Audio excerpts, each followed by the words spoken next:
ప్రభునందు ప్రియమైన దేవుని బిడ్డలుగా పరిశుద్ధ గ్రంథములో దేవుడు మన కొరకు వ్రాస్తున్నటువంటి ఎన్నో మాటలు ఎన్నో సందర్భాలలో జ్ఞాపకం చేసుకుంటున్నాం. పితరుల చరిత్ర కానీ, మొదటి శతాబ్ద కాలంలో భక్తుల జీవితాలు కానీ, అనేక మంది గురించి దేవుడు పరిశుద్ధ గ్రంథములో వ్రాసాడంటే వాటి ద్వారా మనము ఏదొక నీతిని నేర్చుకోవాలి. బైబిల్ అంతా మనం చూస్తే దృష్టాంతములు అంటే జరిగిన సంఘటనలు, సందర్భాలు మనకి బుద్ధి కలగటానికి దేవుడు వాటిని వ్రాశాడు.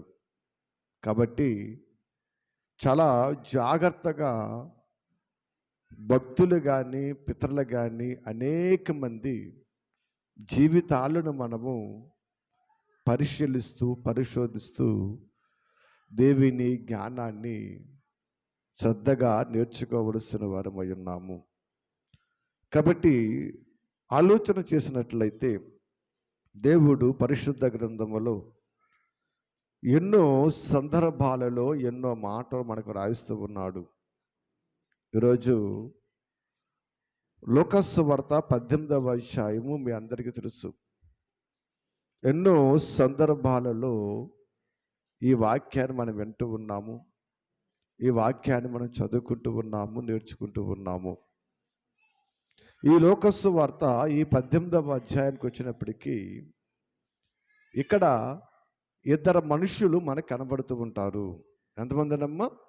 ఇద్దరు మనుషులు. ఈ ఇద్దరు మనుషులు చేసేది ఏంటంటే ప్రార్థన. ఇద్దరు మనుషులు చేసేది ప్రార్థనే. ఏంటి, ఒకళ్ళు మరొకటి చేయట్లేదు, ఇద్దరు చేసేది ప్రార్థనే. మరి ఇద్దరు చేసేది ప్రార్థన అయినప్పుడు, ఇద్దరు ప్రభుకే మొరపెడుతున్నప్పుడు, ప్రభునే వేడుకుంటున్నప్పుడు, మరి దేవుడు ఒకరి ప్రార్థన నాకు ఇష్టమైంది, మరొకరి ప్రార్థన నాకు ఇష్టం లేదన్నాడు. ఏంటండి? మనము ఆలోచన చేయండి. ఇద్దరు ప్రార్థన చేస్తూ ఉన్నారు, ఇద్దరు మోకరించి ప్రార్థన చేస్తూ ఉన్నారు. వ్యత్యాసాలు ఏమీ లేవు ప్రార్థనలో. కానీ దేవుడు ఒకరి ప్రార్థన నాకు ఇష్టం అయ్యింది, ఒకరి ప్రార్థన నాకు ఇష్టం లేదన్నాడు. ఏంటి? ఎందుకంటే దేవుడు ఒక మాట చెప్పాడంటే దాని వెనుక చాలా చరిత్రను మనము ఆలోచించాలి. ఎందుకంటే ఏముందండి, అతడేమో మరి దేవాలయంలోకి వెళ్ళి ప్రార్థన చేశాడు, అతడేమో బయటను ప్రార్థన చేయడు అంటారా? అదేనంటారా వ్యత్యాసము? ఏంటి, అదేనంటారు వ్యత్యాసము? ఒకసారి మనం ఆలోచన చేసినట్లయితే దేవుడు తన బిడ్డలుగా మన నుండి కోరుకునేది ఎప్పుడు కూడా ఆయన దృష్టికి మనము కనబడాలి. దేవుని దృష్టికి మనము కనబడాలి. దేవుని దృష్టిలో మనం ఎప్పుడు కూడా ఆయన బిడ్డలుగా మనము ఉండాలి అని దేవుడు ఆశపడుతూ ఉన్నాడు, ఆలోచిస్తూ ఉన్నాడు. కానీ మనుషులుగా మనమేం చేస్తాం తెలుసండి? మనలో ఉన్న పరిస్థితులు, మనలో ఉన్న స్థితిగతులు తెలుసండి. సాధారణంగా మనుషులు దేవుని దృష్టిలో ఉండటం కంటే ఎక్కువగా మనుషుల దృష్టిలో ఉండడానికే ఇష్టపడతారు. ఎక్కడ ఉండడానికి ఇష్టపడతారమ్మా? మనుష్యుల దృష్టిలో ఉండాలి, మనుషులలో గొప్పవారిగా ఉండాలి, మనుషులలో పేరు పొందిన వారిగా ఉండాలి, మనుషులలో ఘనత పొందినగా ఉండాలి అని మనుషులు ఇష్టపడతారు. కానీ దేవుడు ఏమన్నాడంటే, నా బిడ్డలారా, మీరు నా దృష్టిలో గొప్పవారుగా ఉండాలి, నా నుండి ఘనత పొందేవారుగా ఉండాలి. మీరు నా దృష్టిలో ఉండాలి, మనుషుల దృష్టిలో కాదు అని దేవుడు చెబుతూ ఉన్నాడు కదా. ఎందుకంటే ఇప్పుడు క్రైస్తవ సమాజాన్నే కాదండి, యావత్తు ప్రపంచాన్ని, ముఖ్యంగా తెలుగు రాష్ట్రాల్లో బాగా ఫేమస్ పాట తెలుసు కదా. ఏం పాటమ్మా? కొయ్యరే కోడును కొయ్యి. చిన్నపిల్లల కాడ నుంచి సినిమా హీరోల కాడ నుంచి ప్రతి వాళ్ళు పాడుతున్న పాటే. చూడండి, మనుషుల మెప్పు ఎటువంటిదంటే, ఆ పాట పాడినందుకు యూట్యూబ్లో లేదా ఫేస్బుక్లో, సోషల్ మీడియాలో చాలా విమర్శలు అనేవి వచ్చినప్పుడు ఫస్ట్ ఆఫ్ ఆల్ ఒక టీవీ ఛానల్లో అతన్ని ఇంటర్వ్యూ చేశారు. అతని పేరు మేసాల గురవప్ప. ఆ ఇంటర్వ్యూలో చూసినప్పుడు అతను బాధపడ్డాడు. అయ్యో, ఇలా జరిగిందా? దేవుడి నామాన్ని ఏదో పాడాను, ఇంతమందిలో తప్పుగా అర్థం చేసుకున్నారా అని నేను చాలా బాధపడుతున్నానండి, చాలా వేదన చెందుతున్నాను, నా వల్ల ఇటువంటి పరిస్థితి వస్తుందని అనుకోలేదండి అని ఫస్ట్ ఇంటర్వ్యూ చాలా బాధపడి చెప్పాడండి. మనసు నొప్పించుకున్నాడు. కానీ తర్వాత ఈ ఇంటర్వ్యూ చూసి ఒక్కొక్క ఛానల్ వెళ్ళటం మొదలెట్టారు. ఇప్పుడు ఆయన దగ్గరికి వెళ్తున్నారమ్మా, ఒక్కొక్క ఛానల్ వెళ్ళటం మొదలెట్టినప్పుడు ఈ పశ్చాత్తాపము, ఈ బాధ కథ ఏమైంది? ఇప్పుడు ఆయనకి ఫేమస్ అయిపోయింది. ఇప్పుడు బాధ లేదు, ఏముందమ్మా? సంతోషము, ఆనందము. ఇంటర్వ్యూలు ఇచ్చేస్తున్నాడు. ఆలోచన చేయండి. ఏంటి, ఒకప్పుడు బాధపడి తప్పును ఒప్పుకున్న గురవప్ప గారు ఈవేళ ఇంటర్వ్యూలకి ఫేమస్ అయిపోయి ఆ పాట గొప్పదని రకరకాలుగా మాట్లాడుతున్నాడంటే, ఇప్పుడు ఆయన ఎక్కడికి వచ్చాడు? ఎక్కడికి వచ్చాడమ్మా? తోకలపూడి వచ్చాడా? తోకలపూడి వచ్చాడా? ఎక్కడికి వచ్చాడు ఆయన? మనుష్యుల మెప్పుకొచ్చేసాడు. ఇప్పుడు ఫస్ట్లో ఏమో దేవుని మెప్పులో ఉన్నాడు, ఒప్పుకున్నాడు, పొరపాటు అయిందన్నాడు. ఇప్పుడు వచ్చేసాడు మనుషుల మెప్పుకు వచ్చేసిన తర్వాత ఇప్పుడు నా పాటే గొప్ప, గర్వము అనేటువంటి పరిస్థితికి వెళ్ళిపోతున్నారు. జాగ్రత్తగా వాక్యాన్ని మీరు వినండి. ఎందుకంటే దేవుడు ప్రతి మాటలో ఏదో ఒక నీతిని మనకు చెబుతాడైనా. ఆ నీతిని జ్ఞానమున్న వాళ్ళు, భక్తి ఉన్నవాళ్ళు, దేవుని పట్ల భయం ఉన్న వాళ్ళు దాన్ని స్వీకరించి అర్థం చేసుకుంటారు. భక్తి భయం లేని వారు దాన్ని స్వీకరించరు, వినరు, అర్థము చేసుకోరు కదా. అపార్థము చేసుకొని మనసులో చనుగుకుంటూ ఉంటారు. ఇక్కడ ఇద్దరు వ్యక్తులు ప్రార్థన చేస్తున్నప్పుడు దేవుడు ఒక వ్యక్తి ప్రార్థన అంగీకరిస్తున్నాడు, మరో వ్యక్తి ప్రార్థన అంగీకరించడం లేదు. దానికి కారణాలు అసలు ఏంటి అని కొన్ని వచనాలు మనం చూద్దాం. ఒకసారి ముందుగా మత్తయి సువార్తలోకి మీరు వస్తే 6వ అధ్యాయములో, మత్తయి సువార్త 6వ అధ్యాయములో 1వ వచనాన్ని ఒకసారి మనందరం కూడా చదువుదాం. మనుషులకు కనబడవలనని వారి ఎదుట మీ నీతి కార్యము చేయకుండా జాగ్రత్త పడుడి, లేని ఎడల పరలోకమందున్న మీ తండ్రి యొద్ద మీ ఫలము పొందరు అంటున్నాడండి. ఇక్కడ ఈ వచనాన్ని ఒకసారి మనం ఆలోచన చేసినట్లయితే,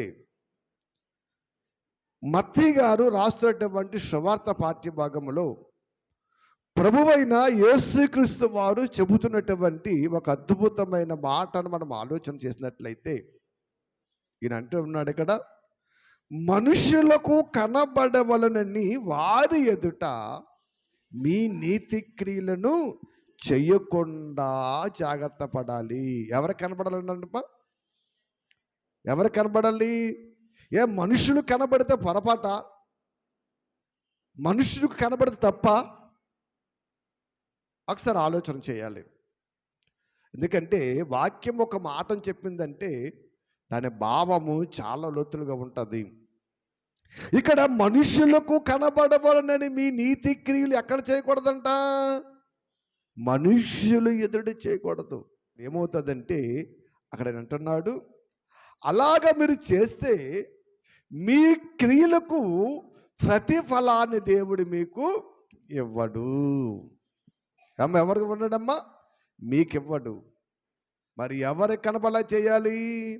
దేవునికి కనబడేలాగా చేయాలి. మనము మనుష్యుల మెప్పు కోసం కదండి.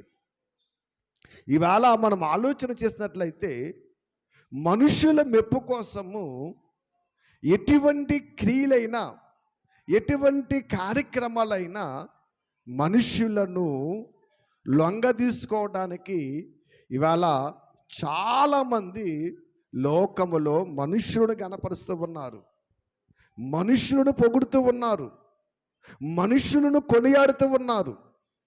మనుషుల పట్లే వారు పరిస్థితి అంతా తిరుగుతూ తప్ప ఇదిగో గొప్పవాడు దేవుడని ఆ దేవుని పట్ల ఆలోచన కలిగి బ్రతకలేని వారు చాలామంది లోకంలో ఉన్నారు. ప్రభునందు ప్రియమైన దేవుని బిడ్డలుగా ఇక్కడ ప్రభువైన యేసుక్రీస్తు వారు చెబుతున్న మాట అదే. ఎందుకంటే మనుషుల ఎదుట కనబడవలనని మీ నీతి క్రియలు చేయకుండా జాగ్రత్త పడిన. అలా చేసినట్లయితే ఇదిగో దేవుడు మీకు ప్రతిఫలాన్ని ఇవ్వడు. ఆయన మీకు ప్రతిఫలాన్ని ఇవ్వాలంటే మీ క్రియలు ఎవరు ఎదుట ఉండాలి? దేవుని ఎదుట ఉండాలంటున్నాడండి.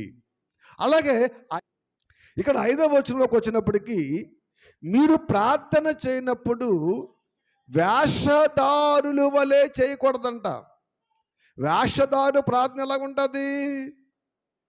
భక్తిపరుల ప్రార్థన ఎలాగుంటుంది?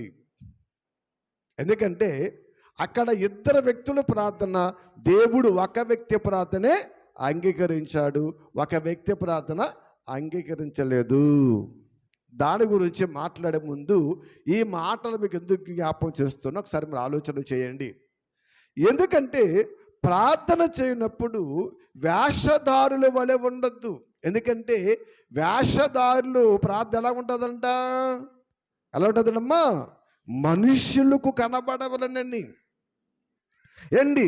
మనుషుల ద్వారా మెప్పి పొందే ప్రార్థన, మనుషుల ద్వారా పేరు వచ్చే ప్రార్థన, లేదా మనుషుల ద్వారా అసలు మనం ఎంత గొప్పవారమో తెలుసుకునే ప్రార్థనను చేస్తూ ఉంటారంట. అటువంటి ప్రార్థన ఎవరంటమ్మా? వేషధారులు అంటండి.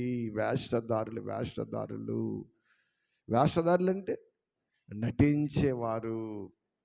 కాబట్టి ఇక్కడ మనం ఆలోచన చేసినట్లయితే వేషధారుల ప్రార్థన ఎలాగుంటుందంటే మనుషులకు కనబడవలని చేస్తారంట. మరి భక్తి పరుల ప్రార్థన ఎలాగుంటుంది? భక్తి పరుల ప్రార్థన ఎలాగుంటుంది? దేవునికి కనబడాలనండి. చూడండి, ప్రార్థనలో కూడా వ్యత్యాసాలు ఉంటాయి తెలుసండి. కొంతమంది ప్రార్థన చేసేటప్పుడు మనిషిని బట్టి కూడా ప్రార్థన చేస్తూ ఉంటారు. అందరికి ఒకటే ప్రార్థన రాదండి. అండ్ ఇష్టమైన వాళ్ళకి ఒక ప్రార్థన వస్తుంది, ఇష్టం లేని వారికి ఒక ప్రార్థన వస్తుంది. అంటే ఇక్కడ ఏంటి తేడా? ఏంటి తేడా? ఆలోచించండి. ఇక్కడ తేడా ఏంటి అమ్మా? మెప్పు కోసము చేసే ప్రార్థన, ప్రార్థన మెప్పు కోసము చేసే ప్రార్థన. ప్రార్థన అనేది దేవుడు అందరికీ ఎవరికి చేసిన మనము ఎలా ఉండాలి? అందరికీ సమానముగా ఉండాలి. వారి పరిస్థితుల ప్రకారం, వారి స్థితిగతుల ప్రకారం, వారి బాధల ప్రకారం ఇలాగా మనము ప్రార్థన దేవుని దృష్టిలో అందరూ కూడా సమానులుగా ఉండాలి. కానీ ఇక్కడ వ్యత్యాసాలు చూపిస్తూ ఉంటారు చాలామంది అండి. ఏం చెప్తాడమ్మా? వ్యత్యాసాలు చూపిస్తూ ఉంటారు. అటువంటి చూడండి వేషధారులు అంటున్నాడండి. ఎవరికి కనబడాలి? మనుషులకు కనబడాలి, దేవునికి అక్కర్లేదండి. ఒక ప్రార్థన చేస్తున్నామంటే వారి దృష్టిలోకి మనం వెళ్ళిపోవాలి. దేవుని దృష్టిలోకి వెళుతున్నామో లేదో మనకు అక్కర్లేదు. ఎవరి దృష్టిలోకి వెళ్ళడమ్మా? మనుషుల దృష్టిలోకి వెళ్ళాలి అన్నాడండి. అందుకే 2వ వచనానికి కూడా మీరు చదివితే అంటాడైనా, 2వ వచనం కూడా చూడండి, నువ్వు ధర్మము చేయనప్పుడు మనుష్యుల ఘనత పొందవలనని వేషధారులు సమాజ మందిరములోను వీధుల్లోనూ చేయలేకుండా నీ ముందర బోర ఊదింపవద్దు, వారు తమ ఫలము పొంది ఉన్నారని మీతో నిశ్చయముగా చెబుతూ ఉన్నాను. ఇటువంటి వారి వేషధారులు కానీ మనుషుల మెప్పు పొందేవారు కానీ ఏం పొందేశారంట? ఫలము పొందేశారు. ఏ ఫలము? దేవుడిచ్చే ఫలాన్ని వాళ్ళు పొందేశారు. మీకు అర్థమవుతుందా? ఎందుకంటే కొంతమంది బోధకుల్లో మనం చూస్తానండి, లేదా విశ్వాసుల్లో మనం చూస్తున్నానండి అండి, కొంతమంది ప్రత్యేకముగా కొంతమందిని ఏం చేస్తారండి? పొగడతలతో ముంచేస్తూ ఉంటారు. ఎందులో? ప్రార్థనలైనా వాక్యములైనా ఇలాగా పొగడ్తలతో ముంచేస్తూ ఉంటారు. ఆ పొగడ్తలతో ముంచినప్పుడు మనం ఏమైపోతాం? వాళ్ళ దృష్టిలోకి మనము వెళ్ళిపోతూ ఉంటాము. అలాగ వెళ్ళిపోయినప్పుడు వాళ్ళు ఏం చేస్తారు? మనకేం చేస్తారమ్మా? మంచి ఒక సర్టిఫికెట్ ఇచ్చేస్తారు కదా, మంచి సర్టిఫికెట్ ఇచ్చేస్తారు, లేదా మంచిగా చెప్పేస్తారు. అప్పుడు వాళ్ళ నుంచి మనకేమొచ్చేసింది? ప్రతిఫలం వచ్చేసింది. ఇప్పుడు ప్రతిఫలం ఎవరెవరు? దేవుడెవడు కదా. ప్రతిఫలము దేవుడు ఇవ్వాలంటే మనం ఎవరి దృష్టిలోకి వెళ్ళాలి? దేవుడి దృష్టిలోకి వెళ్ళాలి. దేవుని దృష్టిలోకి వెళ్ళాలి. చాలా జాగ్రత్తగా మీరు ఆలోచించండి. అటువంటి వేషధారులు కానీ మనుషులకు కనబడవలనని ప్రార్థన చేసేవారు కానీ ఏం పొందేశారంట? వారి ఫలాన్ని పొందేశారు. వారికి ఇంకా దేవుడు ఫలం ఇవ్వవలసిన పరిస్థితి లేదు. ఎందుకంటే వారు అనుకుంటున్నారు, వారి దృష్టికి వారు మేమే నీతిమంతులము, ఉన్న వాళ్ళందరూ పాపులు అనుకుంటున్నారంటండి. ఏమనుకున్నారంటమ్మా? మేమే నీతిమంతులము, ఉన్న వాళ్ళందరూ ఎవరు? పాపులు. మేమే గొప్పవారు, వారు పనికిరాని వారు. మేమే నీతిమంతులము, వారందరూ కూడా దుష్టులు. అసలు దేవుని దృష్టిలో వాళ్ళు లెక్కలేరు. మేమే ఆయన దృష్టిలో లెక్క ఉన్నవారు, మేమే నీతిమంతులమని తమ్మును తామే ఏం చేస్తున్నారమ్మా? తమ్మును తామే హెచ్చించుకుంటూ ఉన్నారంటండి కదా. ఇక్కడ దాకా మనం అర్థమైతే ఒకసారి ఇప్పుడు లూకాసు వార్తలకు వద్దాం. ఇప్పుడు లూకాసు వార్తలకు వస్తే 18వ అధ్యాయంలో 9వ వచనం నుండి ఇక్కడ ఇద్దరు మనుషులు చేసిన ప్రార్థనను మనం జ్ఞాపకం చేసుకుంటున్నాం. ఏమా? తామే నీతిమంతులమని తమ్మును నమ్ముకొని ఇతరులను తృణీకరించే వారితో ఈ ఉపమానము చెబుతున్నాడండి.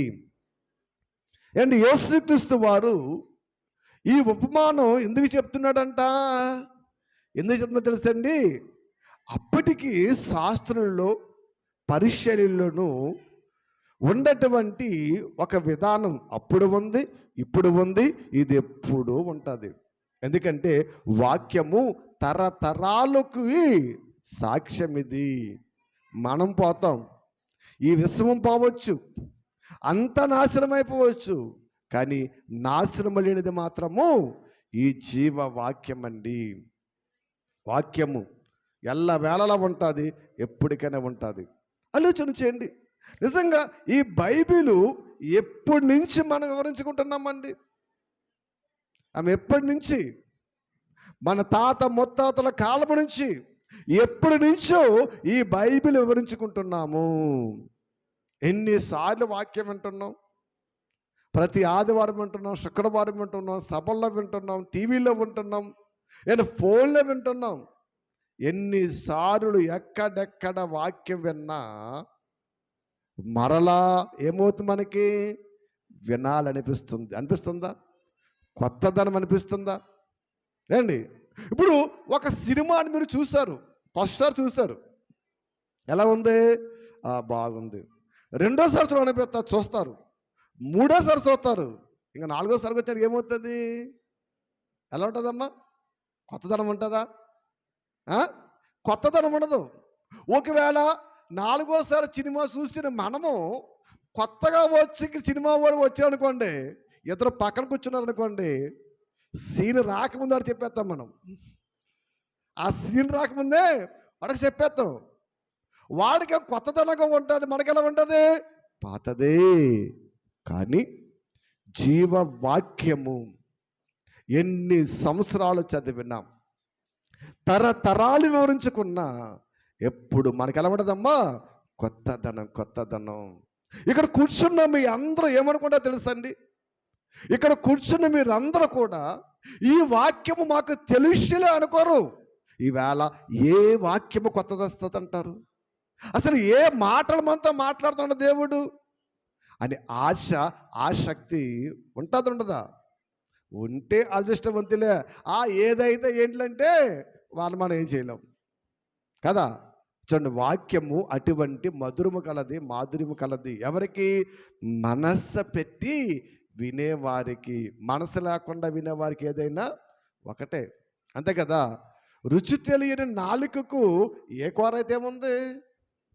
రుచి లేనప్పుడు ఏ తిన్నా ఒకటే, రుచి తెలుసున్నప్పుడు దాని రుచి అర్థమవుతుంది. ఇక్కడ వారు అన్నాడైనా తామే నీతిమంతులమని తమ్మును నమ్ముకొనిన ఇతరులు ఏం చేస్తారంటమ్మా? తృణీకరిస్తారంట. వాళ్ళ పాపులండి, వాళ్ళ జ్ఞానం లేదండి, వాళ్ళకి భక్తి లేదండి, అసలు వాళ్ళు మంచివారు కాదండి. ఇలాగ రకరకాలుగా ఇతరులు ఏం చేస్తారంట? చాలా తక్కువగా, హీనముగా చూస్తూ వీళ్ళు అనుకుంటారంట మేమే నీతిమంతులము, ఆ పరలోక రాజ్యం వెళ్ళేవారు మేమే, ఆ దేవునికి బిడ్డలం మేమే, వీళ్ళందరూ కూడా ఎందుకు పనికి రాని వారు అని అనుకుంటారంట. ఇందాక చదివాం కదా, ఇలా అనుకునేవారు ఎవరు? మనుష్యులకు కనబడవలనని. అయితే అటువంటి వారు ఇలాగ అనుకున్నటువంటి స్వభావం గురించి చెప్తాను అంటున్నాడు. ఆయన ఈ ఉపమానం చెప్పని చెప్పి ఇతర మనుషులు ప్రార్థన చేయడం అక్కడికి వెళ్ళారమ్మా, దేవాలయంలోకి వెళ్ళారు. వెళ్ళినప్పుడు అందులో ఒకడేమో పరిసయ్యుడు, ఒకడేమో సుంకరి. ఒకడు పరిసయ్యుడు అంటే ఎవరైనా అమ్మా, పరిసయ్యుడు అంటే ఎవరు? ధర్మశాస్త్రం బాగా చదివినవాడు, దేవుని గురించి బాగా తెలిసినవాడు. అర్థమవుతుందా? ధర్మశాస్త్రం బాగా చదివినవాడు, దేవుని గురించి తెలిసినవాడు, ధర్మశాస్త్రం ఎరిగినవాడు ఇతను. సుంకరి అంటే అతనికి ధర్మశాస్త్రం అంత పూర్తిగా తెలియకపోవచ్చు. ఎందుకంటే నాటి కాలంలో సుంకరులు, పాపులు ధర్మశాస్త్రము చదవటానికి కానీ దేవాలయం వెళ్ళడానికి కానీ వాళ్ళకి అర్హత లేనటువంటి పరిస్థితులు మనం చూస్తూ ఉన్నాం. కాబట్టి ఇక్కడ పరిసయ్యుడు, సుంకరి ఇద్దరు కూడా ప్రార్థన చేయడానికి వెళ్ళారు. మంచిదే అండ్, ఇద్దరు ప్రార్థన చేయడానికి వెళ్ళారు. రెండో కార్యక్రమం ఏమీ పెట్టుకోలేదు వాళ్ళు. కానీ ఇక్కడ పరిసయ్యుడు నిలబడి ప్రార్థన చేస్తూ ఉన్నాడు. ఎవరు చేస్తున్నాడమ్మా? పరిసయ్యుడు ఏం చేస్తున్నాడు? నిలబడి ప్రార్థన చేస్తూ ఉన్నాడు. అతని ప్రార్థన ఎలాగుందంట? దేవా, చోరులను, అన్యాయస్తులను, వ్యభిచారులైన ఇతర మనుషుల వలనైనను ఈ సుంకర వలనైనను ఉండనందుకు నీకు కృతజ్ఞస్తుతులు చెల్లించుచున్నాను. ఏంటి ఇంకేమన్నాడు కిందకి? వారమునకు 2 మార్లు ఉపవాసము చేయుచు నా సంపాదన అంతటిలో 10వ వంతు చెల్లించుచున్నానని తనలో తాను ప్రార్థించుకుంటున్నాడంట. అమ్మా, ఇతని ప్రార్థన ఎలాగుంది తెలుసండి? ఇతని ప్రార్థన ఎలాగుంది? ఏమన్నాడమ్మా? నేను చోరులను, అన్యాయస్తులను, వ్యభిచారులైన ఇతర మనుషుల వలనే ఉండకుండా, ఇదిగో ఈ బయట నిలబడి ప్రార్థన చేస్తున్నాడు కదా, ఈ సుంకరు వలెనైనను ఉండకుండా నీకు నేను కృతజ్ఞతాస్తుతులు చెల్లిస్తూ ఉన్నాను.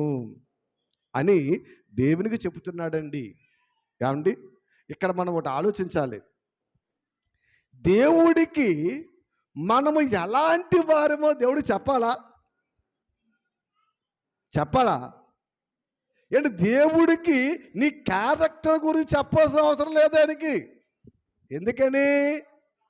అసలే నీ హృదయములోనికి ఆలోచన రాకుండానే నీ హృదయములో ఏమి ఆలోచించుకుంటున్నావో దేవుడు తెలుసు. నువ్వు తప్పు ఆలోచిస్తున్నావో, రైట్ ఆలోచిస్తున్నావో, దుర్మార్గం ఆలోచిస్తున్నావు, మంచి ఆలోచిస్తున్నావో, అది దేవుడికి ముందుగానే తెలుసు. దానిలో ఏ వ్యత్యాసము లేదు. అటువంటి సందర్భంలో దేవుడికి మరలా మన క్యారెక్టర్ గురించి చెప్పుకోవడం ఏంటి? ఆలోచన చేయండి. ఇది వినడానికి విడ్డూరంగా లేదా? అంటే వినడానికి విడ్డూరంగా లేదా? దేవుడికి నీ క్యారెక్టర్ గురించి చెప్పవలసిన అవసరం లేదు.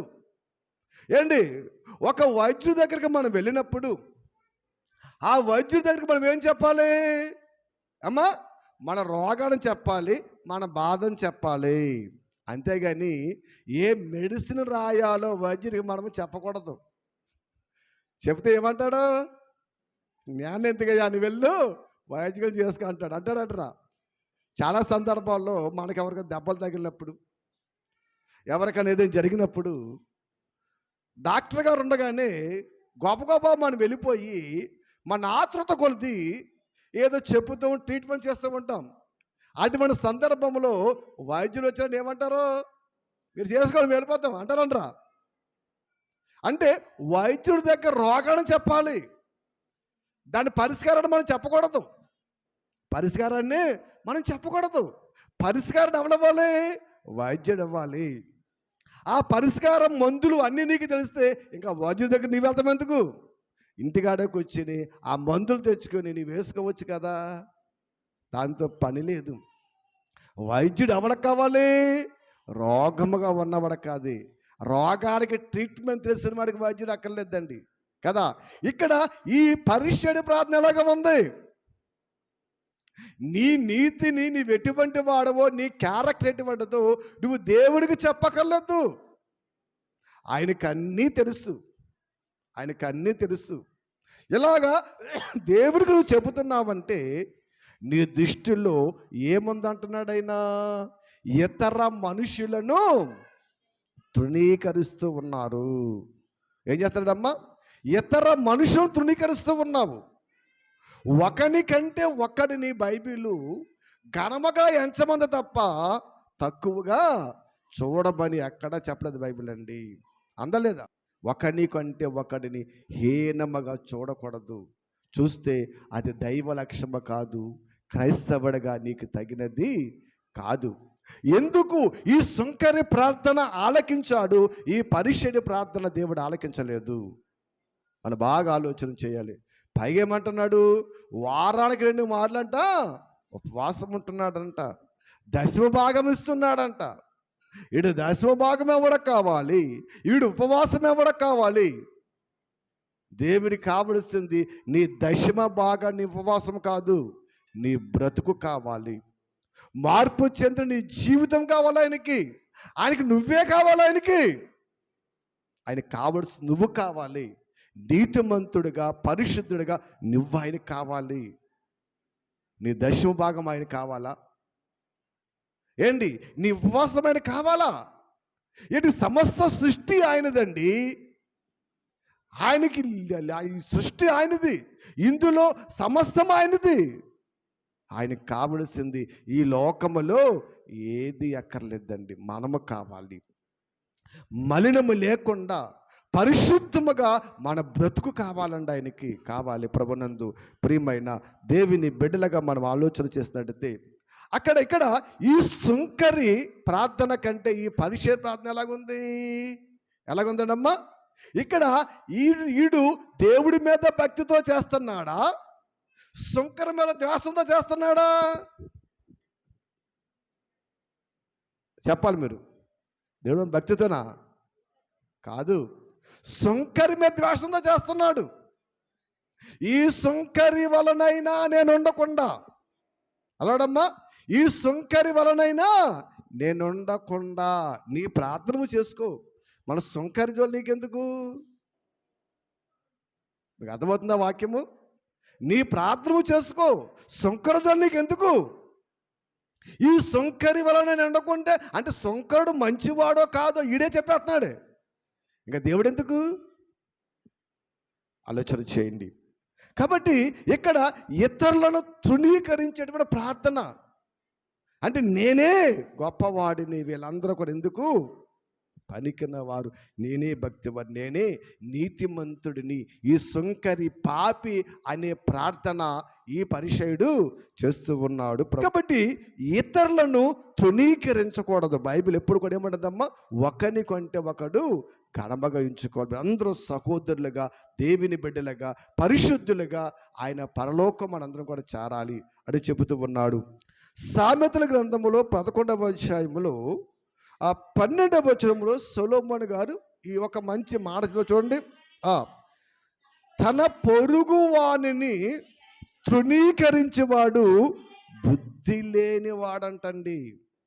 అమ్మా, తన పొరుగు వారిని ఇతరుని తృణీకరించడం అంటే ఏంటి?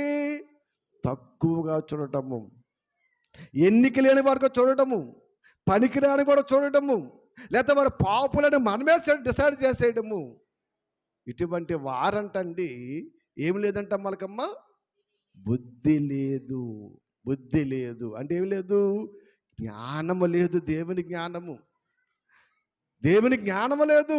ప్రార్థిస్తాం, ప్రార్థనలు అన్నీ మామూలే, కానీ అస్సలైన భక్తి జీవితముతో కూడిన జ్ఞానము లేదు అని చెప్తున్నాడు. చూడండి ఇక్కడ ఏం చెప్తాడమ్మా, ఏం చెప్తున్నాడు ఆయన? తన పొరుగు వారిని తృణీకరించేవాడు బుద్ధి లేనివాడు. మరి జ్ఞానం కలిగిన ఎలా ఉంటాడంట అమ్మా? మౌనముగా ఉంటాడంట. జ్ఞానము కలిగిన వాడు మౌనంగా ఉంటాడు. జ్ఞానము లేనివాడేమో ఇతరులు ఏం చేస్తాడంట? తృణీకరిస్తాడు. ఇవాళ క్రైస్తవ జీవితంలో మీరు చాలా గొప్పవాళ్ళు తెలుసండి.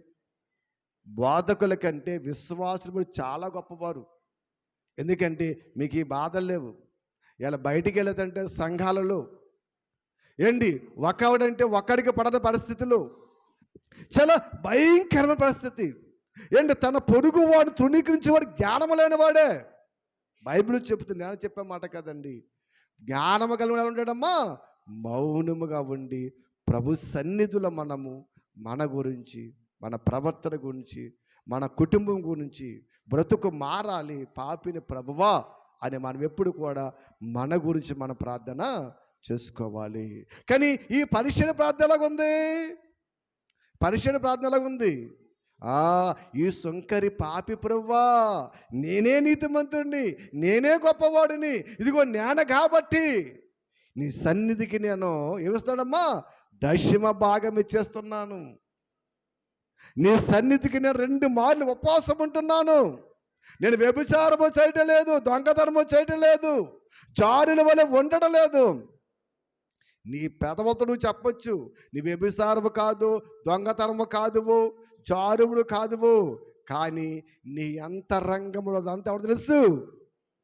నువ్వు చీకటిలో ఎక్కడికి వెళ్ళి వ్యభిచారం చేస్తావు దేవుడు తెలుసు. నువ్వు ఎక్కడ దొంగతనం చేస్తావు దేవుడు తెలుసు. ఆయన దృష్టికి మరిగిన దేవుడు ప్రభునందు ప్రియమైన దేవుని బిడ్డలుగా మహానుభావుడండి ఆయన. ఆయన దృష్టికి సమస్తం ఎలా కనబడుతుంది? తేటగా కనబడుతుంది. మార్కు సువార్త చూడండి. మార్కు సువార్త 11వ అధ్యాయములో 25వ వచనంలో మనం చూస్తూ ఉన్నాం. ఏమన్నాడమ్మా? మీరు ఒకరి మీద విరోధం ఏమైనా కలిగి ఉండేలా మీరు నిలబడి ప్రార్థన చేయనప్పుడల్లా వారిని క్షమించండి, అప్పుడు పరలోకమందున్న తండ్రి మిమ్మల్ని క్షమిస్తాడు కదా. ఇక్కడ మనం ఆలోచన చేసినట్లయితే ధర్మశాస్త్రంలో శత్రువుని ద్వేషించమంది. అయితే ఇక్కడికి వచ్చినప్పటికి ఏమన్నాడు ఈయన యేసుక్రీస్తు వారు? మీరు నిలబడి ప్రార్థన చేస్తున్నప్పుడల్లా మీ విరోధి ఏమైనా కలిగి ఉండేలా మీరేం చేయడమ్మా? నిలబడి వారిని ప్రార్థన చేయనప్పుడల్లా వారిని క్షమించాలి కదా. అప్పుడు పరలోకమందున్న మీ తండ్రి మీ పాపములను క్షమిస్తాడు కదా. ఇప్పుడు ఈ పరిసయ్యుడు ఏం చేయాలి? ఏం చేయాలి అంటే పరిసయ్యుడు ప్రార్థన దేవుడు ఎందుకు వినలేదో మీకు చెబుతున్నాను నేను. పరిచర్య ప్రార్థన దేవుడు ఎందుకు చెప్తున్నాను. యేసుక్రీస్తు ఏం చెప్పాడు? మీరు నిలబడి ప్రార్థన చేస్తున్నప్పుడల్లా మీరేం చేయాలి అమ్మా? మీ శత్రువులను క్షమించాలి కదా. ఇప్పుడు ఈ సుంకరి కోసం ప్రార్థన చేయాలి. ఏం చేయాలి? ప్రభువా, అతను ఇంకా మారాలి, బ్రతుకు మారాలి అని చక్కగా ఆ సుంకరి గురించి ప్రార్థన చేయాలి. కానీ ఇక్కడ ఏమన్నాడు? ఇదిగో ఈ సుంకరి పాపి, ఈ సుంకర వల్ల నేను లేను అంటున్నాడండి. అంటే ఇప్పుడు శత్రువుని క్షమించాడా? ద్వేషించాడా? ద్వేషించాడు. అందుకే దేవుడు పరిచర్య ప్రార్థన ఆలకించలేదు. ప్రభునందు ప్రియమైన దేవుని బిడ్డలుగా, అందుకే పరిచర్య ప్రార్థన దేవుడు ఎందుకు ఆలకించలేదో మనం జ్ఞాపం చేసుకుంటున్నాం. సుంకరి ప్రార్థన దేవుడు ఎందుకు ఆలకించినప్పుడు జ్ఞాపం చేసుకుంటున్నాం. కాబట్టి ఇక్కడ మనం ఆలోచన చేస్తే క్షమించమన్నాడు, వారి కొరకు ప్రార్థన చేయమన్నాడు. వీడేమో వాడి కొరకు ప్రార్థన చేయడం మానేసి వాడి కొరకు వాడే ప్రార్థన చేసుకుంటూ వాడి గొప్పలు చెప్పుకుంటూ ఉన్నాడు. కాబట్టి ఇంకా మనం ముందుకు వెళితే కొరింథీ రాసిన పత్రికలో పౌలు గారు కొరింథీకి రాస్తూ ఒక చక్కటి మాటను రాస్తూ ఉన్నాడు. చూడండి, కొరింథీ రాసిన పత్రికలో పౌలు గారు 4వ అధ్యాయములో, మొదటి కొరింథీ 4వ అధ్యాయము 6వ వచనాన్ని ఒకసారి చూద్దాం. సహోదరులారా, మీరు మిమ్మును చూసి లేఖనములందు వ్రాసిన సంగతులను అతిక్రమింపకూడదని నేర్చుకోవాలి. ఏం నేర్చుకోవాలి? మొదట మనమ్మ ఏం అతిక్రమింపకూడదు? వాక్యాన్ని మీరి మనం ఏది చేయకూడదు. వాక్యములో దేవుడు చెప్పింది మనం చేయాలి. వాక్యాన్ని కాదని మనం ఏది కూడా చేయకూడదు. పౌలు అదే చెప్తున్నాడు. ఏం చెప్తున్నాడంటే, సహోదరులారా అని చెప్పి లేఖనములందు వ్రాసి ఉన్న సంగతులను మీరు అతిక్రమింపకూడదని మొదట మీరు నేర్చుకోండి. తర్వాత ఏం చెప్తున్నా చూడమ్మా, మీరు ఒకని పక్షమును మరొకడు ఉప్పొంగ కొండున్నట్లు ఈ మాటలు మీ నిమిత్తమే రాస్తూ ఉన్నాను. ఒకరి పక్షం కూడా ఇంకోటమ్మా ఏమవకూడదంట? ఉప్పొంగతం అంటే ఏంటి? హెచ్చింపబడతాం.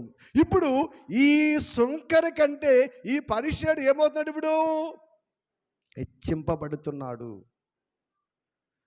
సుంకరి కంటే పరిచయుడు హెచ్చింపబడుతున్నాడు. అంటే అతనికి అది దేవుళ్ళ కాదండి, అతనికి అతను హెచ్చించుకుంటున్నాడు. ప్రభువా, ఈ సుంకరి పాపి, ఈడెందుకు పనికిరాడు, నేనే గొప్పవాడిని ప్రభువా, ప్రార్థనకు వస్తూ ఉన్నాను, దశమ భాగాలు ఇస్తూ ఉన్నాను. ఇలాగా అతను చేసే ఈ క్యాట్లాగ్ అంతా కూడా ఎవరు చెప్తాడమ్మా? దేవునికి చెబుతున్నాడు. కానీ వాక్యం ఏం చెబుతుంది? వాక్యం ఏం చెప్తుందమ్మా? ఒకని మీద ఒకడు ఉప్పొంగకుండా ఏమనాలి? మీరందరూ కూడా తగ్గింపు జీవితం కలిగి దేవునికి మొరపెట్టాలి. ఎందుకంటే దేవుడు సమస్తాన్ని చూస్తూ ఉన్నాడు. ఆయనకి మహానుభావుడికి అసలే మరిగినది ఏది లేదండి. వారమునకు 2 మార్లు ఉపవాసం ఉంటున్నాను అన్నాడు. చూడండి, ఇలాగా చెప్పుకుంటూ వెళుతున్నటువంటి పరిస్థితుల్లో దేవుడు చెబుతున్నటువంటి ఈ మాటలకు ఆ ప్రార్థనకు వ్యత్యాసము చూస్తే, ఇప్పుడు ఈ ప్రార్థన అంగీకరించాడు దేవుడు? అంగీకరించాడు. అంతే కదా. ఏం చెప్పాడు ఆయన? ఇంతవరకు మీరు అన్నారు కదా, ఏం చెప్పాడు ఆయన? తగ్గింపు జీవితం కలిగి ఉండాలి. భక్తి జీవితంలో దేవుని పట్ల మన విధేయత కలిగి ఉండాలి. ఏండి, యేసు క్రీస్తు వారు కానీ అపోస్తులు కానీ మొదటి శతాబ్ద కాలములో అనేక మంది క్రైస్తవులు ఇదిగో దేవుని కొరకు వారి బ్రతుకులు ఏ రీతిగా ఉన్నాయో మనం చూస్తూ ఉన్నాం. పౌలు గారు మహాజ్ఞానండి. ఆయన ధర్మశాస్త్రములో ఆయనకు తెలియని విషయము అంటే ఏది లేదు. ఎవరికి? పౌలు గారికి. అటువంటి పౌలు గారు ఉప్పొంగాడా తగ్గాడా? ఎప్పుడు కూడా తగ్గించుకున్నాడు. పౌలు గారితో పోలిస్తే అసలు ఈ పరిచయుడు ఎటువంటి వాడు? పౌలు గారికి తెలిసిన ధర్మశాస్త్రం తెలిసే వీడికి తెలియదు. ప్రభునందు ప్రియమైన దేవుని బిడ్డలుగా ఆలోచన చేయండి. ఎందుకంటే దేవుని బిడ్డలుగా మనము ఈ దృష్టాంతాలను చదువుకుంటూ మన బ్రతుకులను మనం ఏం చేసుకోవాలమ్మా? సరి చేసుకోవలసిన వారమై ఉన్నాము. అందుకే ఇంకా మనం ముందుకు వెళితే రోమా పత్రికలో పౌలు గారు రోమిలికి రాస్తూ కూడా ఒక చక్కటి అద్భుతమైన మాటను ఆయన రాస్తున్న చూడండి. రోమిలికి రాసిన పత్రిక 2వ అధ్యాయము 14 నుంచి 16 వచనాల వరకు చదువుకుందాం. ధర్మశాస్త్రము లేని ఆ అన్యజనులు స్వాభావికముగా ధర్మశాస్త్ర సంబంధమైన క్రియలను చేసిన వారు ధర్మశాస్త్రం లేనివారై తమకు తామే ధర్మశాస్త్రమైనట్టు అట్టివారు మనస్సాక్షి కూడా సాక్ష్యం ఇచ్చుచుండగా వారు తలంపులు ఒకని దాని మీద ఒకటి తప్పు మోపుచు లేక తప్పు లేదని చెప్పచుండగాను ధర్మశాస్త్రము తమ హృదయములందు వ్రాయబడినట్లు చూపుచు ఉన్నారు అంటున్నాడండి. ఇక్కడ 2 సంబంధాలు చెప్తున్నాడు ఆయన. ఒకటి ఏం చెప్తున్నాడు ఆయన? ఒకరి మీద ఒకటి తప్పు మోపటం, రెండోది మాలో ఏ తప్పు లేదనే పరిస్థితి. ఇక్కడ ఈ పరిచయం చేసే ప్రార్థన అదే. నేను గొప్పవాడిని, నేను దశమభాగం ఇస్తున్నాను, నేను సంధికి వస్తున్నాను, వ్యభిచారము చేయటం లేదు, దొంగతనము చేయటం లేదు, నేను గొప్పవాడిని చెబుతున్నాడు. తప్పును ఎవరి మీద మోపుతున్నాడు? సుంకరి మీద మోపుతూ ఉన్నాడండి. ఈ సుంకరి వలనైనా ఉండకుండా అంటే అర్థమేంటి ఏమ్మా? తప్పు మోపు సుంకరి వలన ఉండకుండా అర్థమేంటి? సుంకరి మంచోడు కాదు, పాపి. ఈ సుంకర వలన బ్రతుకుదలేదు, నేను నీతిగా బ్రతుకుచు ఉన్నాను అని తప్పు మోపుతూ తను తప్పు లేనివాడగా తన్ను ఎంచుకుంటూ ఉన్నాడు. అటువంటప్పుడు దేవుడు ఎలా ఆలకిస్తాడు? పరిచర్య ప్రార్థన ఎలా ఆలకిస్తాడు? ఆలోచన చేయండి ప్రభునందు ప్రియమైన దేవుని బదులుగా. అందుకే చూడండి 16 చూడండి. దేవుడు సువార్త ప్రకారము యేసుక్రీస్తు ద్వారా మనుషుల రహస్యములను విమర్శించు దినమందు. చూడండి, ఈ వాక్యము, ఈ సువార్త ఏం చేస్తుందంట? ఏం చేద్దామా? మన రహస్యాలు ఏం చేస్తుందమ్మా? విమర్శిస్తుంది. జాగ్రత్తగా ఉండాలి. వాక్యము మన రహస్యాలను బయటకు తీసేస్తుంది, మనలో ఉన్న తప్పులను బయటకు తీసేస్తుంది, మనలో ఉన్న మలినాన్ని బయటకు తీసేస్తుంది. ఈ రహస్యాలన్నీ కూడా క్రీస్తు దినాన్న బయటపడ్డాయి అనుకో, మన బ్రతుకు నరకమే. కానీ ఏం చేయాలి? అప్పుడు వరకు ఉండకుండా ఆ రహస్యాలను మనము దాచుకోకుండా ఏం చేయాలి? దేవుని పాదముల మీద పడి ఒప్పుకొని క్షమాపణ కోరి దేవుని పట్ల విధేయత లేక నా పలుగారు చెప్పాడు కదా, వాక్యాన్ని మనం ఏం చేయకూడదమ్మా?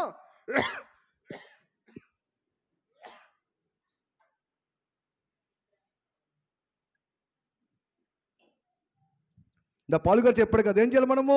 వాక్యాన్ని మీరకూడదు, వాక్యాన్ని అతిక్రమింపకూడదు. ఎందుకంటే ఈ వాక్యమే మనకు అమ్మా జీవమును మార్గమును సత్యమునై ఉన్నది. ఈ వాక్యమే మన పాదములు దీపము, ఈ వాక్యమే మన కన్నులకు బాసంగా ఉంది, ఈ వాక్యమే మనకు మంచి ఆయుధములుగా ఉంది. ఈ వాక్యాన్ని మీరే అమ్మా మన బ్రతికైపోయినట్టే. వాక్యంలో తప్పుకున్నావా? వాక్యం గురించి తెలుసు మనకి, వాక్యం గురించి తెలియకుండా ఉండదు. అబద్ధ బోధకులంటే బైబిల్ పట్టుకోకుండా రారని బైబిల్ పట్టుకుని వాక్యము బోధిస్తూనే ఉంటారు. కానీ వారు ఏం చేయరు? వాక్యాన్ని అనుసరించరు, వాక్యాన్ని తెలుసుకోరు, వాక్య ప్రకారము బ్రతకరు. ప్రభునందు ప్రియమైన దేవుని బిడ్డలుగా మనం ఆలోచన చేస్తున్నట్టయితే ఇక్కడ చూడండి, నీ రహస్యములన్నీ కూడా సువార్త వలన ఏం చేయాలి? ఇప్పుడే మనం తెలుసుకోవాలి. ఇప్పుడు తెలుసుకోకుండా యేసుక్రీస్తు దినములో అప్పుడు బయటపడ్డాయి అనుకో, ఏ ఉపకారము లేదు. ప్రభువా ప్రభువా అని అడచడం వల్ల ఉపకారం లేదు, రొమ్ము కొట్టుకోవడం వల్ల లేదు. నేను ఆమలు దెయ్యాలు వెళ్ళగొట్టేసాం, అయ్యాలు కొట్టేసామన్నారు కదా మత సువార్తలో, ఏ ఉపకారము లేదు. సమయం ఉండగా దేవుని దగ్గర ఒప్పుకోవాలి. సుంకరి చేసే ప్రార్థన అదేనండి, సుంకరి చేసే ప్రార్థన అదే. ప్రభువా నేను పాపిని, ఇదిగో నీ వైపు చూడడానికి నాకు అర్హత లేదు ప్రభువా, నన్ను క్షమించు ప్రభువా అని తప్పును ఒప్పుకుంటూ వాక్యమును ఎరిగిన వాడిగా చక్కగా తగ్గింపు జీవితం కలిగి సుంకరి ప్రార్థన చేస్తూ ఉన్నాడు. పరిసయ్యుడేమో ఇతరులను తునీకరిస్తూ ప్రార్థన చేస్తూ ఉన్నాడు. అందుకే సుంకరి ప్రార్థన దేవుడు ఆలకించాడు తప్ప పరిసయ్యుడి ప్రార్థన దేవుడు ఆలకించలేదు. మన ప్రార్థన కూడా అలాగే ఉండాలి. ప్రభునందు ప్రియమైన దేవుని బిడ్డలాగా చిన్న జీవితం అందండి, చిన్న జీవితం. ఏ క్షణాన ఏమైపోతామో ఎవ్వరికీ తెలియని పరిస్థితి అండి. నడుస్తూ నడుస్తూ చనిపోతున్నారు. ఏంటి ఇలా మాట్లాడుతూ కూడా చనిపోయేవారు కూడా మంది. ఏంటి కూర్చుని చనిపోయేవారు, నుంచుని చనిపోయేవారు. ఏ చావు ఎవరిని ఎలా పలకరిస్తుందో ఎవ్వరికి తెలియదండి. కానీ చచ్చిపోయేలాగా మనము ఈ వాక్యాన్ని సంపాదించేసుకొని, ఈ జీవాన్ని సంపాదించేసుకొని, ఈ భక్తిని కాపాడుకుంటూ ఆ మహాలోకానికి చేరిపోవడానికి మనము సిద్ధపాటు కలిగి ఉండాలి. అదే దేవుడు మన నుంచి కోరుకునేది. ఆ చిత్తపాటు కలిగి ఉండాలంటే ఇదిగో సుంకరి ప్రార్థన వల్ల మనం ఏం చేయాలి అమ్మా, మనల్ని మనం తగ్గించుకుని దేవునిలో ప్రార్థన చెయ్యాలి అని దేవుడు మాట్లాడుతున్నాడు. కొరింథీయులకు రాసిన మొదటి పత్రికలోనే అక్కడ 4వ అధ్యాయంలో 5వ వచనంలో ఒకసారి మనం చూస్తానంటాడైనా, కాబట్టి సమయము రాకమునుపు అనగా ప్రభు వచ్చే వరకు దేనిని గూర్చి తీర్పు తీర్చకండి. ఆయన అంధకారమందలి రహస్యములోనికి వెలుగులోనికి తెచ్చి హృదయములోని ఆలోచనలను బయలుపరుస్తాడన్నాడు. చూడండి, ఇక్కడ దేవుని వలన మీకు మెప్పు రావాలి, మనుష్య వలన మెప్పు మీకు రాకూడదు అని చెబుతూ పౌలు గారు అంటాడు, కాబట్టి సమయము రాకమును అనగా ప్రభువు వచ్చే వరకు మనం ఎలా ఉండాలి? చాలా జాగ్రత్తగా ఉండాలి. ఒకటి మన సమయం వచ్చినా, 2 ప్రభువు వచ్చినా ఎవరికి నష్టము? మనకే నష్టము, మనకే నష్టము. చాలామంది తెలియకండి దేవుణ్ణి యేసుక్రీస్తు వచ్చేయమంటున్నారు. యేసుక్రీస్తు 2 రకాలు, వచ్చే ప్రభా, త్వరగా వచ్చే ప్రభా. ఆయన వచ్చేదే ఉంటామా? వచ్చే ప్రభు అనకూడదు. ప్రభువా నేను మారేదాకా నువ్వు అక్కడ ఆగు ప్రభా, నా బ్రతుకు మార్చు ప్రభు అనాలి. వచ్చే అనకూడదండి. చాలామంది తెలియక ఈ మాట మాట్లాడిస్తూ ఉంటారు కదా. అంటే ప్రభు త్వరగా రమ్మని మనం కోరుకోకూడదు. అయ్యి బాబోయ్ అనిస్తే ఉంటుందా?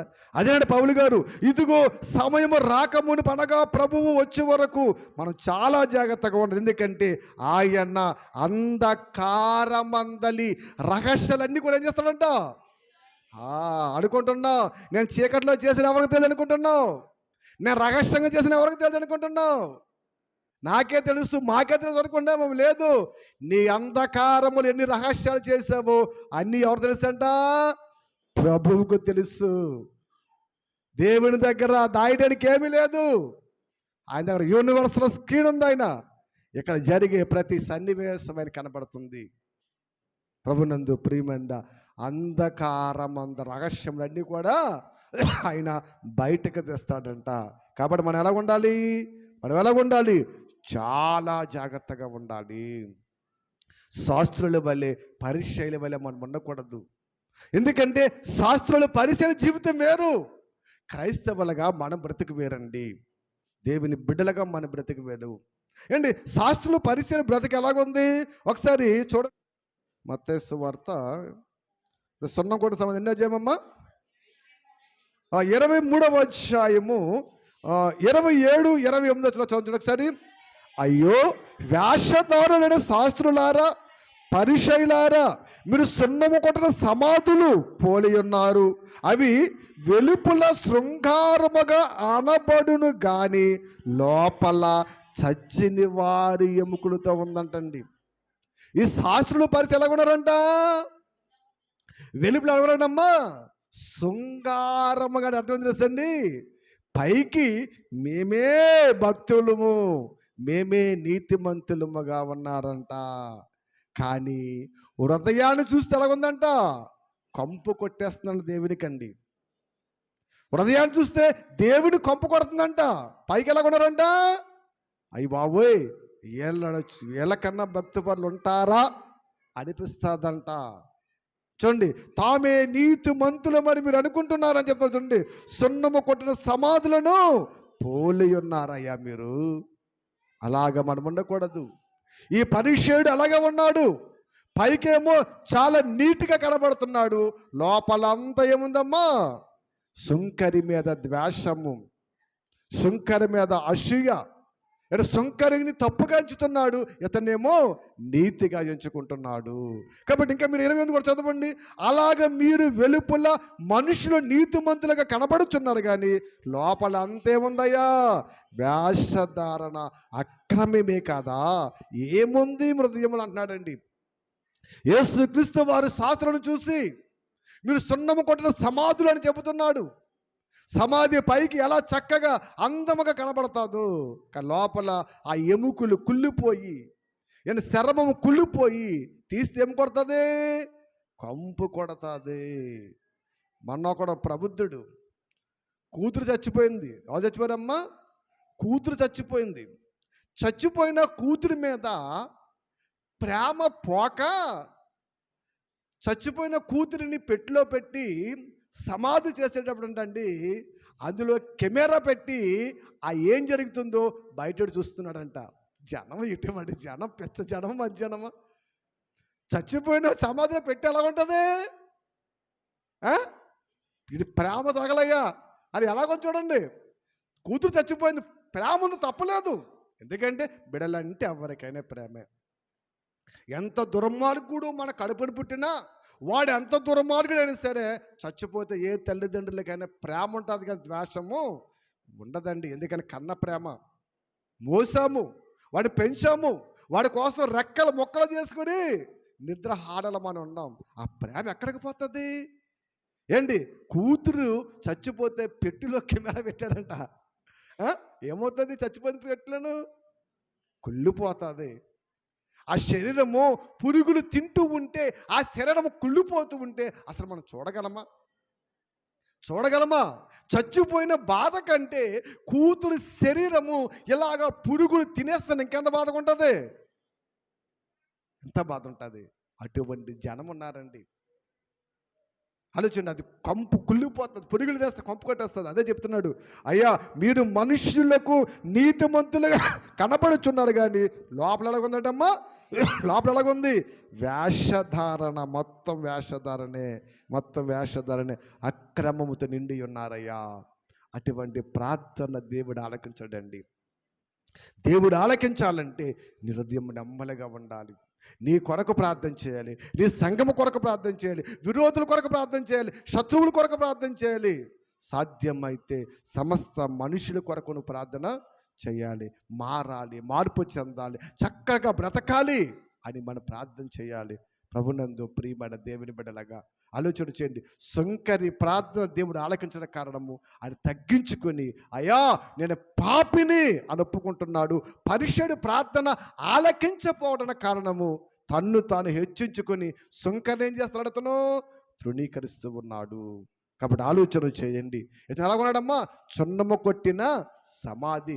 పైకి నీతిమంతుడిగా భక్తుబరి కనబడుతున్నాడు, లోపలంతా కూడా వేషధారణను అక్రమము నిండి ఉందని ప్రభు అయిన యేసుక్రీస్తు వారే స్వయంగా చెబుతున్నటువంటి మాట మనం చూస్తున్నాం. ప్రభునందు ప్రియమైన దేవుని బిడ్డలుగా ఇంకొక మాట మనం చూస్తున్నట్లయితే పౌలు గారు రోమిలికి రాస్తూ ఒక చక్కటి మాటను మాట్లాడుతూ చూడండి.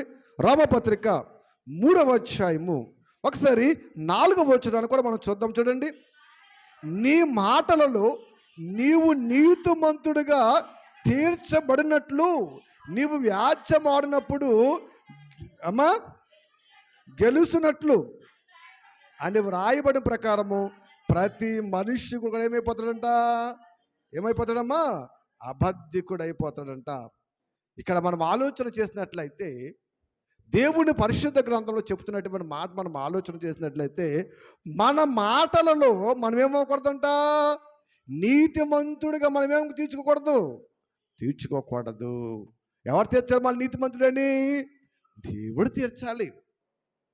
మనము నీతిమంతుడమో కామో, మన భక్తులమో కామో, ఎవరు తీర్చాలి? దేవుడు తీర్చాలి. దేవుడు తీర్చాలి. అందుకే పౌలు గారు చూడండి, అనుదినము నన్ను నేను నలగొట్టుకుంటున్నాను. ఇంకా నాలో ఏదైనా భ్రష్టత్వం ఉందేమో, ఇంకా నేను తప్పిపోతానేమో, ఇంకా నేను పాడైపోతానేమో. ప్రభువా లేదు లేదు, ఇంకా నీలో పరిశుద్ధంగా బ్రతకాలి అని చక్కగా చూడండి తన బ్రతుకుని ఏ రీతిగా దేవుని వైపు మళ్లించుకుంటున్నాడు. కాబట్టి ఇక్కడ మనం ఆలోచన చేసినట్లయితే, నేను నీ మాటలో నీవు నీతిని మంతులుగా తీర్చబడినట్లు, నీ వ్యాజ్యబడినట్టు గెలిచినట్లు వ్రాయబడిన ప్రకారం అయితే అటువంటి మనిషి ఎలా ఉండడమ్మా? ఏమన్నా అబద్ధికుడిగాను అంటాడు. దేవుడు ఎలా ఉంటాడు? ఏమా సత్యవంతుడు కాక తీరుడు అంటున్నాడు. చూడండి, ఏంటి దేవుడు ఎప్పుడు సత్యవంతుడే. మనము దేవుడి ఎదుట మనము నీతిమంతుడుగా చెప్పుకోవాలంటే ఎలాగుండాలి? ఏంటి పరిసయ్యుడు ప్రార్థన చూడండి. ఈ పరిసయ్యుడు తనకు తానే నీతిమంతుడు అనుకుంటున్నాడు. చూడండి, తన క్యాట్లాగ్ చెప్పేస్తున్నాడు, తను ఏం చేస్తాడో చెప్పేస్తున్నాడు. అవన్నీ దేవునికి మనం చెప్పాలా? ఏంటి దేవుడు మన గురించి చెప్పాలి. దావీదును చూస్తాడు, ఏమన్నాడే? నా ఇష్టానుసరుడే మనుషులు అన్నాడే. యోబుని చూసాడు, ఏమన్నాడే? ఇతడు నా సేవకుడు అన్నాడు కదా. అలాగే చూడండి, ఒక దానియేలును చూస్తాడు. ఇలా భక్తులు ఎంతోమందిని చూసి దేవుడు సాక్ష్యం ఇచ్చాడు. అంతే తప్ప నేనే నీతిమంతుని దావీదు చెప్పాడా? నేనే గొప్పవాడినని ఎవరు చెప్పారా? యోబు చెప్పాడా? ఎవ్వరు చెప్పలేదు. దేవుడు సాక్ష్యం ఇవ్వాలి. మన భక్తి జీవితాన్ని, మన ప్రవర్తనను, మన పరిస్థితులు చూసి దేవుడు సాక్ష్యం ఇవ్వాలి. దేవుడు సాక్ష్యం ఇవ్వాలండి. కానీ పరిసయ్యుడి ప్రార్థన అలాగే లేదండి. ఇక్కడ సుంకరి ప్రార్థన అలాగుంది. సుంకరి భక్తుల వలె ప్రార్థన చేశాడు చక్కగాను. సుంకరి ఎలా చేయడమ్మా? భక్తుల వలె చక్కగా మరి ప్రార్థన చేశాడు. కానీ పరిసయ్యుడు మాత్రం అలా ప్రార్థన చేయలేదు. దయచేసి మనము కూడా సుంకరి వలె ప్రార్థన చేయాలి. సుంకరి వలె దేవుని ఎదుట ఉండాలి, మనుషులు ఎదుటి కాదండి. మనుషులకు కనబడవలనే మనము మన భక్తి జీవితాన్ని కొనసాగించకూడదు. ఎంత కొద్ది కాలము వేషధారణ బ్రతుకులు మనలో ఉండకూడదు అని చెప్తున్నాడండి. అందుకే చివరగా పౌలు గారు గలతీకి రాస్తూ ఒక చక్కటి మాటను చెప్తున్నాడు. చూడండి, గలతీ రాసిన పత్రికలో 1వ అధ్యాయము 10వ వచనం చూడండి. పౌలు గారు గలతీ చెబుతూ చూడండి అమ్మడమ్మా, ఇప్పుడు నేను మనుషులను సంపాదించుకొనుచున్నాను, దేవుని దాన్ని సంపాదించుకొనుచున్నానా? నేను మనుషులను సంతోష పెట్టకొనుచున్నానా? నేను ఎప్పటికీ మనుషులను సంతోషపెట్టి వాడనైతే క్రీస్తు దాసుడును కాకపోను. మనం ఎవరిదైనా సంపాదించుకోవాలి? దేవుని సంతోష పెట్టాలి. మన భక్తి జీవితం, మన ప్రార్థన, మన ప్రవర్తన ఏదైనా సరే ఎవరిని సంతోషపెట్టాలమ్మా? దేవుని సంతోష పెట్టాలి, మనుషులను కాదండి. మనుషులను సంతోష పెడితే మనం ఎలాంటి వాడమ్మా? వేషధారులం అంటున్నాడండి. భక్తి లేని వారం అన్నాడండి. చూడండి, ఈ పరిసయ్యుడు ప్రార్థన ఎలాగుందమ్మా? ఇప్పుడు పరిసయ్యుడు ఇలా ప్రార్థన చేస్తున్నాడు కదా. అమ్మా, నేను వ్యభిచారణ కాదు, నేను జారుని కాదు, నేను దొంగతనం చేయలేదు, వారానికి 2 మార్లు ఉపవాసం చేస్తున్నాను, ఏమ్మా దశమ భాగం ఇస్తున్నాను, నేను ప్రార్థన చేసినప్పుడు వినేవారికి ఎలాగుంటుంది? చెప్పలేండి అమ్మా, వినేవారికి ఎలాగుంటుంది? అయ్య బాబోయ్, పరిసయ్యుడు ఎంత గొప్పవాడు, ఏంటి వ్యభిచారం చేయట్లేదంట, అయ్యో దొంగతనం చేయట్లేదంట, అది జారుడు కాదంట, దశమ భాగం ఇచ్చేస్తున్నాడంట, 2 రోజులు ఉపవాసం ఉంటున్నాడంట. అయ్య బాబోయ్ ఎంత గొప్పవాడు అనుకుంటాం. ఈ శంకర ప్రార్థన చేస్తున్నాడు కదా, నేను పాపిని ప్రభు అన్నాడు కదా. అప్పుడేమంటాం? ఇది పాప అంట, ఇది బ్రతుకు మారదా, ఎప్పుడు ఇదే ప్రార్థన, ఎప్పుడు పాపేనా అంటాం కదా. ఎప్పుడు పాపేనా, పాపీడు అంటూ ఉంటాము. ప్రభునందు ప్రియమైన దేవుని బిడ్డలాగా దేవుడు మెచ్చే ప్రార్థన సుంకరి తగ్గింపు జీవి ప్రార్థన, దేవుడు మెచ్చని ప్రార్థన పరిసయ్యుడు తన్ను తాను హెచ్చించుకునే ప్రార్థన, మనుషుల మెప్పు కాదండి. మనుషులు వింటారని, మనుషులు మెప్పు పొందుతారని, దేవాలయంలో బిడలందరూ కూడా విని శంకరుడు గొప్పగా చూస్తారని దేవాలయంలోకి వెళ్ళి తను ఏమి చేస్తున్నాడో మనుషుల మెప్పు కోసం పరీక్షడు ప్రార్థన చేస్తూ ఉన్నాడు. శంకర్ అయితే మనుషుల మెప్పు కాదు, దేవాలయం బయట ఉండి మోకరించి దేవుడి కనబడే ప్రార్థన చేస్తూ ఉన్నాడండి. అందుకని పౌలు గారు అండి గలతీ పత్రిక పౌలు గారు అన్నాడు, నేను మనుషుల దయను సంపాదించుకొని చూచున్నానా? ఎప్పటికీ కాదు. ఎవరి దయ కావాలి? మన అందరికీనమ్మా దేవుని దయ ఉండాలి మన అందరికీనండి. మనందరము ఆయన దయలో బ్రతకాలి, మనందరము ఆయన ప్రేమలో బ్రతకాలి, మనందరము కూడా ఆయన కృపలో బ్రతకాలి. ఆయన మనలను నడిపించాలి. ప్రభునందు ప్రియమైన దేవుని బిడ్డలుగా మన దేవుడు గొప్ప దేవుడండి. ఆయన దయతో మనం బ్రతుకుతున్నాం, ఆయన దయతో మనం జీవిస్తున్నాం. మనం ఏది గొప్పవారం కాదండి. ఆ మహానుభావుడి దృష్టిలో మనం ఎప్పుడు కూడా తక్కువ వారమే, చిన్నవారిమే. ఆయన దృష్టిలో ఎప్పుడు కూడా మనం పసిపిల్లల కింద లెక్కండి, బిడ్డల కింద లెక్క. అందుకే దేవుడు ఎప్పుడు కూడా నా పిల్లలారా, చిన్నపిల్లలారా అని చక్కగా మనం సంబోధిస్తూ మాట్లాడుతూ ఉంటాడు.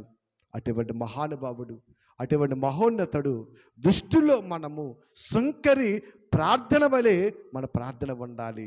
తగ్గింపు జీవితం కలిగి చక్కగా. అంటే చాలామంది అనుకుంటారు, నాకు మాటలు రావండి, సరిగ్గా ప్రార్థన చేయటం రాదండి, లేదా నాకు నచ్చండి, వాళ్ళ వలె చక్కగా వివరించి ప్రార్థన చేయలేదు అనుకుంటున్నారా? లేదమ్మా, నత్తివారి ప్రార్థన కూడా ఆలకిస్తాడు. నీ మనస్సు మంచిదైతే, నీ హృదయం పదిలమైనదైతే నువ్వో గొప్పగా ఈ పరిచయుడి వల్ల ప్రార్థన చేయగలదు. పరిచయుడు అంత క్లాట్లకు చెప్పాడు, సంక్రాంతి చేశాడు, ప్రభువా అని పాపిని ప్రవ్వ అని చిన్న ప్రార్థన చేస్తే సరిపోద్దండి. నీ హృదయాన్ని చూస్తాడు దేవుడు. నీ పెదవుల నుంచి వచ్చే మాటలు చూడడు, నీ హృదయంలో నుంచి వచ్చి ఏ మాటలు వస్తున్నాయి, నీ హృదయం ఎటువంటిది, ఆ ప్రార్థన దేవుడు అంగీకరిస్తాడు. తెలుసండి, ఆయన కావిడుస్తున్న హృదయం అండి. పెదవులతో ఎంత గణపరిచేస్తే, ఎంత గొప్పగా తీయని మాటలు పాడితే ఎవరికి కావాలి? దేవుడికి వద్దు. ప్రభునందు ప్రియమైన పరిచయుడు ప్రార్థన మనలో ఉండకూడదు. ఎవరి ప్రార్థన ఉండాలమ్మా? శంకరి ప్రార్థన మనలో ఉండాలి.